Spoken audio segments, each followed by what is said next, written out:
Hey VC, what's up? It's me, yours truly. I am back to post a quick video here. This is going to be a response to Hannah, the Omaha introvert, her giveaway thread slash kinda contest. She put it up just a few days ago, I think, but wanted to kind of jump on board and answer these basically two questions that she put out, and it's kind of cool too because it's two questions where it's not really a matter of showing something, but just kind of talking, which is always kind of fun. We start really digging in each other's heads. So let's just kind of jump right into it. Question number one was name 3 to 5 bands that you really dislike. As I was thinking through that, I kind of did 3 to 5 things. I mean, so a couple of bands, couple of, I guess, almost genre type of things. And then the fifth one is actually just one thing I just felt the need to say I didn't like. So, kind of work with me on my list here. Number one for me was Elvis. Elvis is just one that I just don't get. I just never have. I've never really gotten Elvis. And I'm gonna say this probably a number of times as we're going through this list. When I say I don't get something, what I'm really referring to is not necessarily what their impact has been in music or anything like that. Because I mean, Lord knows Elvis is one of the kings of people that actually brought rock and roll to the table and made it, kind of dirty and made it kind of sexy and brought some of the rawness of that bluesy type of stuff to, to the, I guess, the white population, maybe a little more so with things being so, kind of separate back then. I mean, just one of the most, arguably, if not the most influential person in rock and roll. But again, when I'm talking about don't get it, it's just when I hear him and, just kind of see what he does and he's doing his thing, it's just kind of like, it's not tapping me, I mean, I do have one Elvis CD, which is just kind of a greatest hit CD that I found for a couple dollars. And the only reason I even picked that up is because it has the song Always on My Mind, and I love that version that he does of that. But then again, I'm not sure if it's even because he does such a great version, because I love the Pet Shop Boys version of Always on My Mind, or the Willie Nelson version. It's kind of one of those songs where just about anyone that does it, I love it. So, but yeah, Elvis is just kind of someone I don't get it. And Hound Dog and Don't Be Cruel and Elvis or Aloha from Hawaii or whatever that live album is that's supposed to be such like a big, I've tried listening to that and I'm just like, I don't get it. And even worse, don't start showing me like video footage of live concerts and stuff. Then I really don't get it. So Elvis is definitely one on my list. Number two, the Beach Boys. Now, with almost every artist I'm going to name here, just like I said with Elvis, I can maybe find an album or, there's one or two songs that I really like by them, but just kind of in general, Beach Boys, another great example of that. I just do not like the Beach Boys. Again, I understand the impact. I understand how big they were. You know, again, the impact they had on music and rock and roll and all of that. But as far as I'm concerned, Pet Sounds, whatever else I could care less. And then it doesn't help that even after I initially had, started to have a little bit of my disdain for the Beach Boys, and then, I started to learn more about music, years ago, but starting to learn more about music, and all of a sudden it's like, oh, so that's what they did to Chuck Berry with, Sweet Little 16 and Surfing USA and all of that. It's like, that's a bunch of crap. And then I remember watching the Rock and Roll Hall of Fame induction, thing with the Beach Boys and the speech that I don't remember which guy it was giving the speech, and actually said inside of that about how they were bigger than the Beatles type of thing. And I'm just like, you're just adding more of a stamp on, reasons why I don't like you guys in the first place. So, excuse me. So yeah, the Beach Boys are definitely not on the top of my list. Number three, I kind of have two names there actually. Katy Perry and Beyonce. Not exactly the same thing, but in my mind, they kind of float in the same area. And all that stuff, I can't stand. I can't even say the names of people right, but who's the Grande chick or whatever, and like all of that stuff is just crap to me. But I'll focus mainly on Katy Perry and Beyonce. I can't really think of a single Beyonce song that I like, at all. And she's big, obviously, and can't think of a single song that I like by her, unless you go to the Cadillac Records soundtrack. She played Beyonce. I know she didn't play Beyonce. She played Etta James in Cadillac Records, and she did a cover of "At Last." And there was another great song on that soundtrack called "Once in a Lifetime." I love the stuff she did on that soundtrack, but all of her kind of individual career and studio albums and all of that, single ladies crap and all that, I cannot stand it. But at the same time, let me say, I love Beyonce as an individual. Like, one of the things I've always kind of gotten from her and kind of respected about her is, and even Jay-Z to some degree. I mean, people may have different opinions on, stuff they may do in their videos, like, maybe the way she's, dancing around and, the skimpiness and all that kind of stuff. She's had issues with that in the past, or maybe some of the lyrics in Jay-Z's, albums and that type of thing. But outside of just them presenting their art, I've just always got the impression that they're just like good people, just like they hold and carry themselves with a nice level of class that quite frankly, I just feel like you don't see that much in the entertainment world. So I've always had a very, very high level of respect for Beyonce and this, just the way she carries herself, which I think is awesome. I just can't stand her freaking music. Katy Perry, on the other hand, I don't like her and I don't like her music. Especially when she started getting into some of the stupid political things she said in the past, and it just really just makes me despise her even more. So all that kind of stuff, that just, you can't call it a genre, but like, ugh, not my thing. And I guess on the guy side, you can kind of throw stuff like One Direction in there, that type of stuff as well, which I completely and totally don't get. But but I will say for all of them, I don't I don't like their stuff maybe, but I don't knock what they're doing either. I mean, I congratulate all of them on their success. If you're doing something and presenting something like that and it's touching millions and millions of people, you're doing something right. So, I congratulate them on their success just because I just don't like their stuff. That's when I talk about that success, that's always one thing I'll never forget. I used to live, I live right outside of St. Louis now, but I used to live right downtown in St. Louis, just a couple of blocks from the Scott Trade Center, now the Enterprise Center. It's where the Blues hockey team plays, and a lot of tons of concerts that come through there all the time, and also a few blocks from Busch Stadium. And we've had, like, even recently, Paul McCartney, Billy Joel. You have your Metallicas, Garth Brooks. I mean, some, like, big name stars that have a tremendous draw that have come into that downtown. And I have never seen downtown shut down and brought to a halt the way it did the night when One Direction came to play there. I mean, in none of those other concerts, none of the World Series games, anything like that. I never saw the downtown area come to a shutdown the way it did when One Direction came.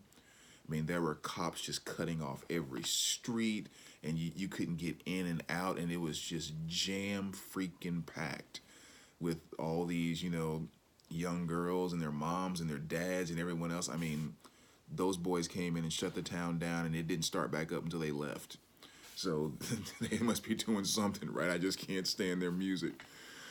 But let's move right along.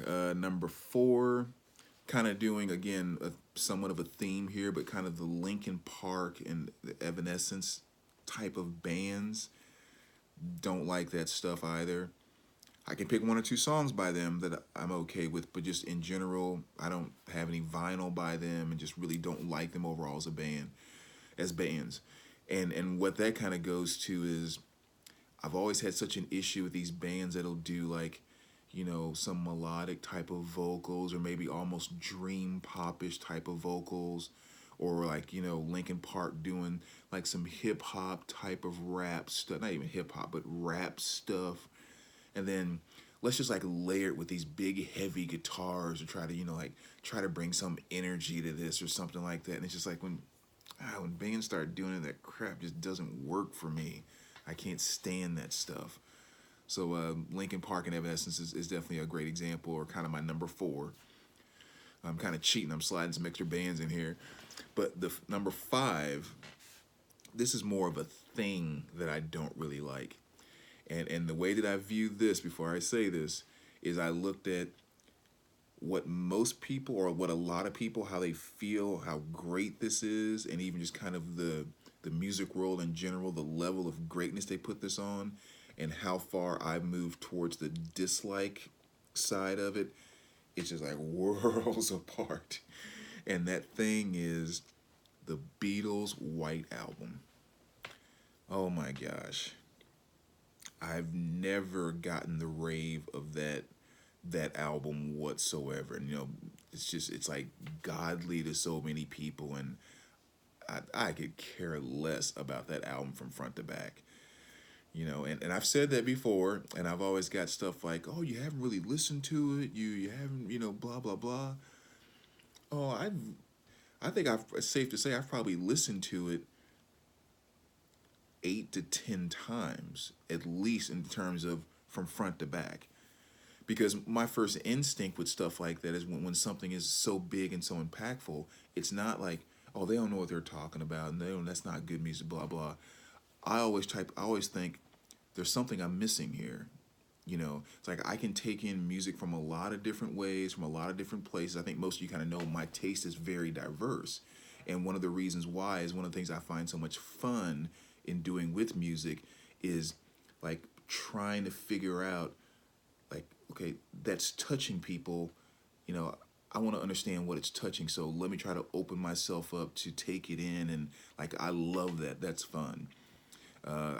Again, I'm gonna get off track if I start telling other stories about that. So that's one of the things I've done with the Beatle White Album, is that I just kind of listen to it, and I try to do it with different mindsets, and I try to, pick up on different pieces and different elements and find my place in it in different. And I can't do it with that album. I just do not like it. I don't. I'm much more of a Rubber Soul, Sergeant Pepper's, that type of stuff. But yeah, I care less about the White Album. So that's the fifth thing on my list of, I can't say bands I don't like. Although I will say, even with the Beatles, they're not a spectacular thing to me at all. For me, the Beatles are just one other of the many bands that had some okay, good poppy stuff from late '50s, '60s, or whatever. The Beatles aren't all that for me at all. Very average band in my mind. Again, how the music impacts me from a musical standpoint, they are the largest, most impactful thing to probably ever hit rock and roll. You can debate the Beatles and the Elvis thing with that. So, excuse me. So anyway, so those are my five, kind of. And I can just feel the heat just coming from the screen right now. But the next question was just kind of, talk about a few favorite places, where record stores you go to, where you shop for music and that type of thing. Three main places I get music from, obviously, are local stores, internet, and then when I travel. So I figured I'd kind of just briefly say something about each one of those aspects. Traveling, I've been to, every time I go to a new city, I'm always looking for, record stores that are there and that type of thing. The three that I found the most impactful traveling digs that I've ever done was Houston. I found some great stores there and picked up a lot of things, kind of all in one trip. DC had a pretty good, selection of stores with decent stuff. And then kind of up in the Minnesota area a little bit. Took a trip up there one time, went to the Mall of America and was kind of traveling around. And yeah, I mean, found some really, really awesome stores there. So when I think about traveling, those are probably the three cities I had the best scores in. I guess Orlando wasn't too bad either. In terms of stores kind of in my area, like I said, I'm kind of right outside of St. Louis now. And St. Louis, to not be a gigantic city, it's no Chicago or New York or anything near that. It's a, I call it a large town actually. But one thing that we're definitely kind of blessed with is we have a great selection of music stores available in our area. I mean, a tremendous selection. And there really are about five core stores here. And this is not even mentioning like all the other just little shops here and there, or the two half price books that we have. And I mean, we say we have a great selection of vinyl in this area. But the five core stores where I would say write these down and make sure you hit them if you ever get a chance to visit the St. Louis area. Number one is going to be a place called Euclid Records. That's probably overall, I would say, the number one store, with a few others kind of being right behind it. But Euclid is probably the most complete store that's here. When you talk about plenty and a great number of new releases that are available, a great number of used vinyl that comes in, amazing jazz section, great rock section, huge used CD selection. Their just in bin, they actually have three long rows that they keep on their just in, and two of them are used stuff and one is all new stuff. And it's a fresh rotation always coming in those new arrivals bin. So that's a great store just to kind of go in and say nothing in particular I'm looking for, just want to kind of see what's out there or whatever. Euclid is a very solid store in that regard. Decent country section, the whole nine. The next one that you want to visit is going to be one called Vintage Vinyl, which is definitely the next best one right next to Euclid. And quite frankly, it's a matter of opinion, because both of those are really kind of, just depend on what you like more in a store, because they're both gigantic stores. I mean, very good sized stores. And Vintage Vinyl is the same thing. They have a good used selection, good new selection, great CD selection, nice jazz. I mean, just kind of, again, the whole nine. Their metal section can lack a little bit, but they're also in the middle of this place called University City by a couple different universities where, quite frankly, a lot of the metal heads aren't around that, But fantastic store. Euclid, Vintage Vinyl, you have to check those out. Third one that you definitely want to check out is one that's really right in the downtown area. So if you're sightseeing like the Arch and stuff like that, you'll just be a few blocks away from this one, and it's called the Music Record Shop. Another great store. They've actually moved a couple of times because they kind of keep upgrading their space. And again, a good selection of new stuff. Their used doesn't turn over as fast, but their new selection's great. They do a lot of in stores, so you'll see a lot of bands there and get a chance to meet them and take pictures. The guy puts a huge focus. The owner puts a huge focus on bringing in bands to perform and meet and greets and all that. And the owner, I mean, both the guys, the owner and the guy that kind of runs that shop, they are both awesome guys.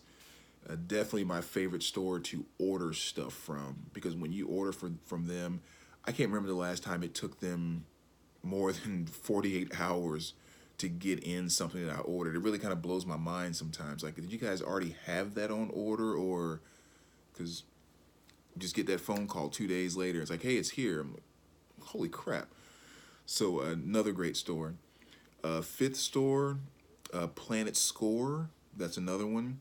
It's kind of Euclid and Vintage Vinyl. It's a slightly smaller version of Vintage Vinyl or Euclid, which I think still Planet Score would be a major store in a lot of other people's towns and cities. So it's a very solid, well-rounded store too. Great rock section, great metal section, great CD selection. I mean, they're a really solid store, and again, just really great guys. I actually stopped by there on my way home from work today. So another great store. Now, the fifth and final store that I'll mention is one, and this is one that anyone who's been there, you'll know if you're gonna go to this one, it's gonna be a little overwhelming. I'm just gonna kind of tell you up front, and it's called the Record Exchange. This building used to be, I think, a courthouse or something like that, and this guy named Gene has owned it for years and years and years, and it is just a gigantic, couple of rooms with more stuff than you'll ever have time to look at in your entire life. I mean, Gene just buys and buys and buys, and there is just so much stuff in this store. Literally, it is overwhelming to go into it. And, with his bins and everything, it's alphabetized, organized. He has a ton of overstock that are in boxes off to the side and all that kind of stuff. But all the aisles are there and all the bins are organized. It's just so much crap. Oh my gosh. And if you want cassettes, he has tons of cassettes there. If you want equipment tends to be kind of overpriced, which I think is why it doesn't move as much. But still, there's tons of it there to choose from. Tons of VHS tapes, tons of CD or DVDs, tons of 45s. I mean, you can just kind of find a little bit of everything in that place. And like I said, it's just so overwhelming because there's so much stuff. And I'll always refer to that as the $10 record store is what I refer to the Record Exchange as, because that's the place where you go when there's this record I've been wanting. It's not like it's rare or anything of that nature, but I'm just having a hard time getting my hands on it. It's a basic, $5, $10, $12 type of record.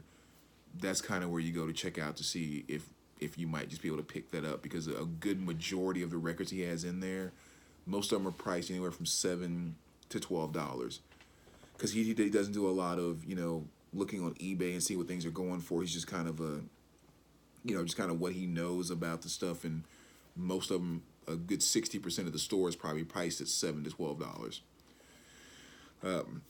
Excuse me, but like I said, I'm warning you, you'll be so overwhelmed in going into that store because it's so much stuff. So those are the stores, again, that I would recommend if you're ever in the St. Louis area. And quite frankly, if you're really shopping, it's worth to come up here, hang out for a couple days just to hit those 5 stores. You'll spend every dollar you have in the lot that you don't. When it comes to online, the very last piece, I don't really buy anything off Discogs. I mean, I've only bought, honestly, maybe 3 or 4 things, and that's because I had gift certificates. So I just don't really shop Discogs. Amazon, every now and then I will buy some new stuff there, but I never buy anything used off of Amazon, because I hate the fact there's like one generic picture and it's supposed to apply to every listing there, and I can't stand that. So I do get a lot of my CD box sets probably off of Amazon, or I've gotten them off of Amazon, but I don't buy a ton of vinyl off Amazon. eBay is definitely the biggest place when it comes to ordering online. And the 2 main stores that I do on eBay are Get Import CDs. So Get_Import CDs. I guess they're like a main distributor or something like that. But anyway, they have like tons of stuff available. 30, 40,000 plus items listed there. And that's where I get a lot of my music on vinyl stuff and all of that. And then the other store that I probably purchased the most from on eBay is one called Dub Store Record City. I think it's a Record City. I'm sorry. Yeah. Dub Store, DUB store _ Record City. That's one of the places I order most of my Japanese pressings that I order online. That's a store in Japan. And I typically order from them a lot because I really learned to trust them. I've ordered a number of things from them, and what I've discovered is anytime they have something listed as excellent or excellent minus, it always shows up in what I consider to be near mint condition. And with the literally 30 or 40 albums I've ordered for them, that test has never failed. So just the fact that I have that much trust in the way that they rate their records and what to expect from them, they become, a very consistent store that I buy from. So, excuse me, sorry, my throat's kind of dry. So that's my ramble. Again, for all you Beatles, Beach Boys, and Elvis fans, don't take it personally. It's all about our love for music and discussing what we love and what we don't. But yeah, as always, VC, let me know what you think, and we will talk to you soon. All right, take care, guys.